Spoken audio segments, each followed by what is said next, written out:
Hey y'all, it's Miss Winky, and today we're going over Notes 2. And Notes 2 covers the Great Depression. Basically, today we're going to be talking about the causes of the Great Depression, and then we're also going to talk about how really Georgia's Great Depression started earlier than the rest of the United States and the two main factors that caused that. So, we're going to start out by defining the Great Depression. This was like a worldwide event. You know, a lot of times when we think about the Great Depression, we only think about the effect that it had in the United States. But the Great Depression was actually a worldwide economic downturn. France had their own Great Depression. Germany had their own Great Depression. England had their own Great Depression. So all of the major countries of the world also experienced their own version of the Great Depression. So it affected all corners of the world, lasted for about 10 years. And at the very peak of the Depression, there were 15 million Americans who were unemployed, and almost half of the banks in the United States had failed. And in a minute, we'll explain what it means for a bank to fail. But what you should know right now is that a failed bank at that time meant that if you had money in the bank, you just lost all of it. It's all gone and it's not coming back. That's not true anymore. We'll talk about that in just a minute, but that's what it meant at the time. Okay, so in 1929, the stock market crashed. And you guys might remember when we talked about the Atlanta race riot of 1906, we talked about how there was an immediate cause. Remember, the immediate cause were those fake newspaper stories, but there were a lot of underlying causes. And the analogy that I always use is that you think about like a cartoon bomb, like in the Looney Tunes or something, where it's that black bowling ball looking bomb with the big fuse sticking out of it. So the bomb is full of the underlying causes. And then the immediate cause is the thing that lights that fuse. It's the spark that lights the fuse that makes the bomb blow up. If the bomb didn't already have the underlying causes, the explosive material inside of it, it wouldn't explode. So think of the Great Depression in the same way. Think of it as a bomb. And there were a lot of underlying causes, things that were going on that made the economy unstable. And then the crash of the stock market is the fuse that lights, or the spark that lights that fuse and makes the economy explode. On its own, it's not the one cause of the Great Depression, but it's the one that kind of knocked over the first domino and then caused all of the other dominoes, which were already wobbly, to fall over. So in 1929, the stock market crashed, and this wiped out millions of people who had invested. And when I say wiped out, I mean financially speaking, of course, wiped out their income and for many of them, their life savings. So stockholders lost collectively over $40 billion, billion with a B. And a lot of those investors had actually borrowed the money to buy the stocks in the first place. That this was called buying on the margin, and you're not allowed to do that anymore. You have to like come up with your own money to invest in the stock market. At least big investors do, because what happens is if you've borrowed money to buy stocks and the price of that stock goes so low that you don't make any money when you sell it, that means that you can't afford to pay back the loan for the money that you borrowed to buy the stock in the first place. And that's how the crash of the stock market ends up having an effect on the nation's banks. If you click right here, there is a short video that talks about the stock market crash and some of the other causes of the Great Depression that are going to be on these subsequent slides. The only one it doesn't really talk about is agricultural overproduction, but don't worry, I found a video that does talk about that. Okay, so um, the stock market crash is really what kind of kicks things off. And again, watch that video because it explains it a lot better than I do. But then those other causes of the Great Depression are going to come into play. So the first one we're going to talk about is reduction in purchasing. When people stop buying things, when people stop spending money and buying things, and the effect that that has on the economy. So, thanks to the stock market crash, people were a little bit scared and didn't want to spend their money. Some of them couldn't because they'd lost it if they had it invested. Others, might not have had it invested, but what had just happened on the stock market made them like nervous and uncomfortable about spending their money. So they stopped making purchases.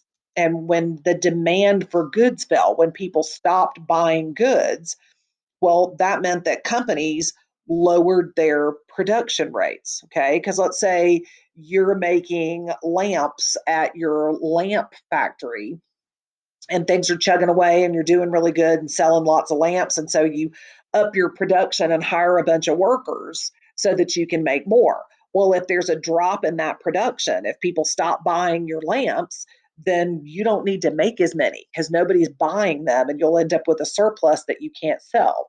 So when they lowered their production rates, that meant that they didn't need as many employees as they'd had in the past. Because if you're not making as much, then you don't need as many workers to do that. So that meant that they laid off or let their workers go because they didn't have as much work for them to do. And so this ends up continuing that cycle. Remember, the thing that causes this is a reduction in purchasing when people stop buying stuff. Well, those workers that get laid off, they don't have any money to spend now. So they're not buying anything, which leads to more cutbacks. So here is a diagram that explains it really, really well. Okay. So demand for goods fell, that reduction in purchasing after the stock market collapsed. People got nervous or, they'd lost everything in the collapse and they stopped buying stuff. And when they did that, businesses cut back on their production because they didn't need to make as many items if people weren't buying them. And so because they weren't making as much, that meant that they either cut the wages or, the money that they were paying to their workers, or they laid them off. And because of that, people didn't have as much money to spend. And when they don't have as much money to spend, they don't buy stuff. And that makes the demand for goods fall. And it just keeps going and going and going. And because our economy is interconnected in this way, that means if there's a problem in one area of the economy, it eventually starts to affect other areas of the economy. So, for example, let's say the automobile industry, if the automobile industry in the United States were to fail and they had to lay thousands of people off and they weren't able to continue producing automobiles, that's going to cause a demand for the demand for other types of goods to fall because all those unemployed workers are going to stop purchasing as much as they had been before. And so that's going to affect other businesses that they're buying stuff from. So just because you have a problem in one particular area of the economy, that doesn't mean that problem's going to stay there. Eventually, it's going to spread into other areas. Another one of the causes of the Great Depression was bank failures. So customers started withdrawing all their money from banks at once. And if you watch the video on the previous slide, then you already have an idea of what I'm talking about.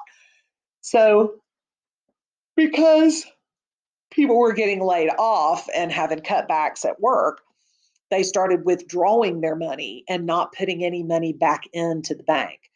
They weren't making the deposits that they'd been making for, and they also weren't paying off their loans. They weren't paying back the money that they had borrowed from the bank. And you guys probably already know that, but in case you don't, banks, when you deposit money in a bank, the bank doesn't just like, tie it up in a little bow and keep it on a shelf for you and dust it on occasion until you come back. They're in the business of making money and they use your money to make money. So they take your money, your, $500 that your great aunt Tilly gave you for your birthday. When you deposit that in the bank is going to invest that. They're going to use that money to make money. So they might take your $500 and make it part of a loan for Mr. Combs to go out and buy a new car. And so what they do is they keep a certain amount of money in the bank so that if people come in to withdraw money, they've got cash to be able to give to people for those withdrawals. But they don't have every single dime that every single person has ever deposited in that bank at all times. Your money is in other people's is been loaned out to other people. So, like I said, your money from Great Aunt Tilly might have been loaned to Mr. Combs so that he could buy a new car. Well, if Mr. Combs runs into hard times and ends up losing his job, then he can't pay that loan back. And that means the bank isn't getting that money back. Well, because of these issues that were going on in the economy and because of the layoffs that were happening in all different areas of the economy, people were not making those payments.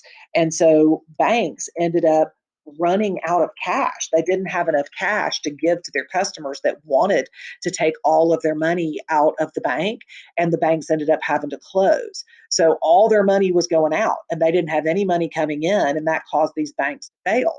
And Americans ended up losing their life savings. They didn't have any money at all because they had it all deposited in the bank, and then the bank ended up failing because people weren't paying back what they had borrowed. The last of the causes of the Great Depression, at least for our standards, for the teacher notes for this course, would be agricultural overproduction. Now, this one wasn't covered in the previous video, so be sure you click here. It's a really short animated video that it would appear that a student made regarding agricultural overproduction, but it's actually a really, really good video. So be sure you click on that. So back in the early 1900s and up until the 1920s, farmers, especially those out in the Midwest, had been producing a ton of agricultural products. And some of them were for the United States, but they were also producing for Europe. Because remember, Europe, that's where all the fighting took place in World War One. So during the war, we were producing extra agricultural products and sending them over to Europe to help them during the war. And then after the war, we continued to produce those products for them while they recovered from the damage of the war. So once they'd recovered, they didn't need our stuff anymore. But farmers were still producing at a really high rate, and that caused a surplus. So now there was too much. They had too many of those agricultural products, and they didn't have enough customers to sell them to because Europe, had basically tapped out and wasn't buying from us anymore. So overproduction, that surplus meant that prices dropped. When you've got too much of something, then you have to drop the price to sell it, especially if it's an agricultural product that could go bad or rot, then you got to get rid of it. You got to get it off the shelves, get it out of the barn, you got to sell it. So that meant that prices dropped. Well, when the prices drop, that's great for the customers because they're getting a deal, but it's really bad for the person who's selling those products because they might not make enough money now to be able to pay their workers or pay back their loans, pay back money that they borrowed from the bank or from whoever. So this drop in prices, which meant that farmers weren't making enough money, meant that farm workers started losing their jobs. If you're not producing as much as you used to, then just like that reduction in purchasing cycle of disaster we saw a few minutes ago, you're going to cut back on production of those products, which means you don't need as many workers.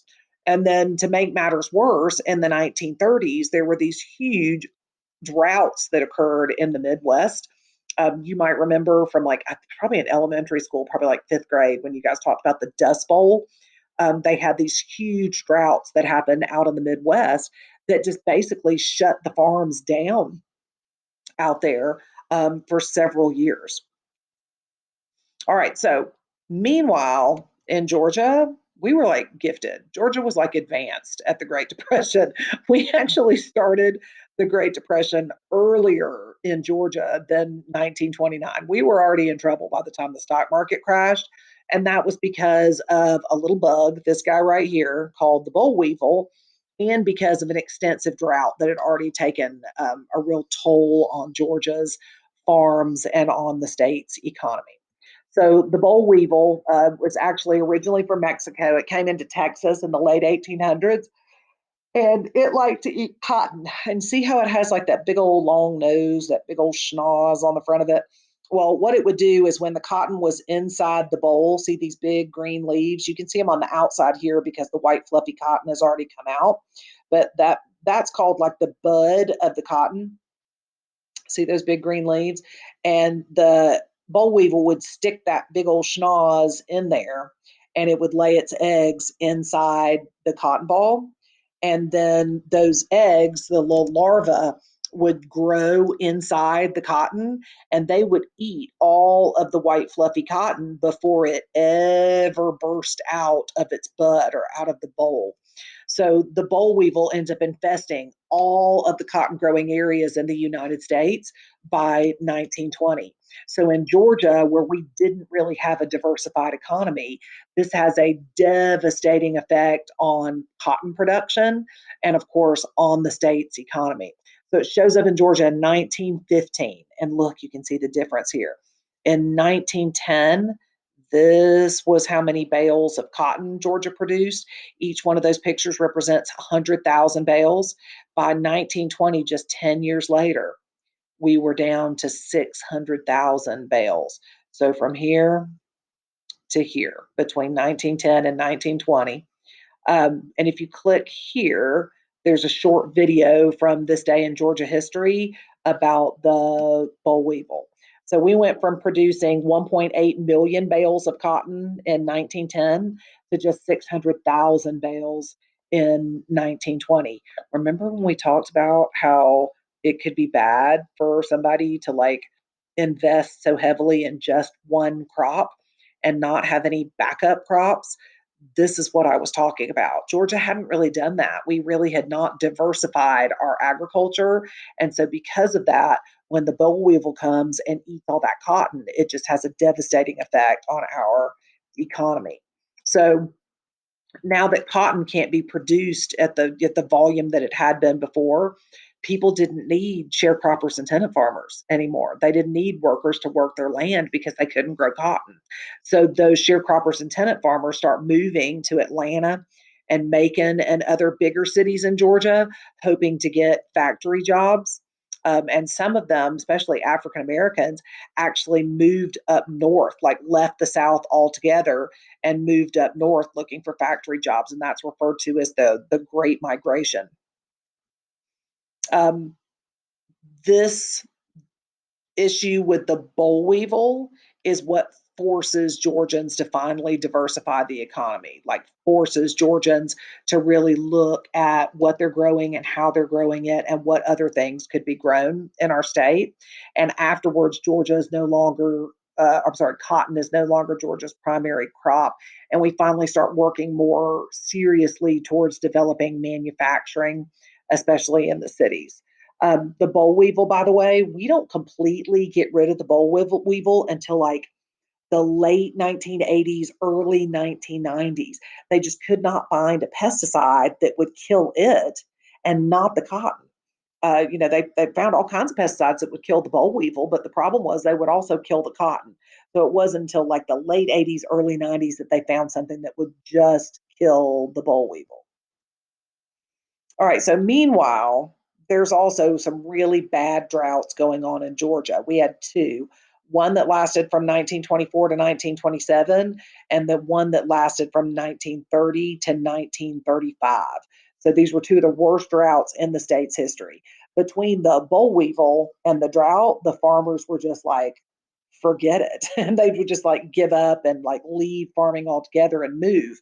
But the problem was a lot of them did that without paying back money that they owed to the banks that they had like borrowed to buy farm equipment and other things.